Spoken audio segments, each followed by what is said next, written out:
o noso máis sincero agradecemento, primeiro a toda a comunidade universitaria por participar, pola confianza que dá a este proxecto. Agradecemento tamén a todas as persoas que fixeron posible esta xornada electoral, o meu equipo, e estendo tamén este agradecemento a todas as persoas que nos teñen acompañado durante este longo período e que agardo que nos acompañen tamén nos vindeiros 6 anos.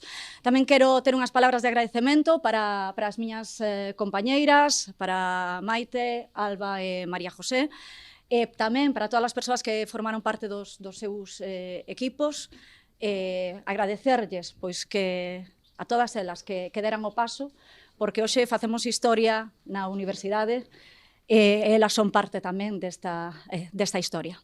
A partir de mañá comeza unha nova etapa, como vimos dicindo, unha etapa de diálogo, de unidade, de consensos, onde agardamos sumar tamén a todas aquelas persoas que votaron por outras candidaturas, están aquí, son parte da nosa comunidade, agardamos convencelos tamén de que isto é o seu proxecto.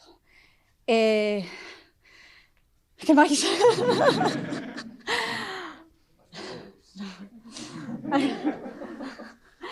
Dicía que facíamos historia, é unha conquista social, é unha conquista tamén da universidade, é unha débeda con todas as mulleres que formamos parte desta comunidade que tanto nos custa chegar aos postos de responsabilidade. Estamos aquí, chegamos á reitoría e eu agardo non ser a última, que despois de min veñan moitas reitoras máis á Universidade de Santiago de Compostela. Moitísimas grazas a todas e a todos. Mañá comezamos unha nova etapa. Moitas grazas.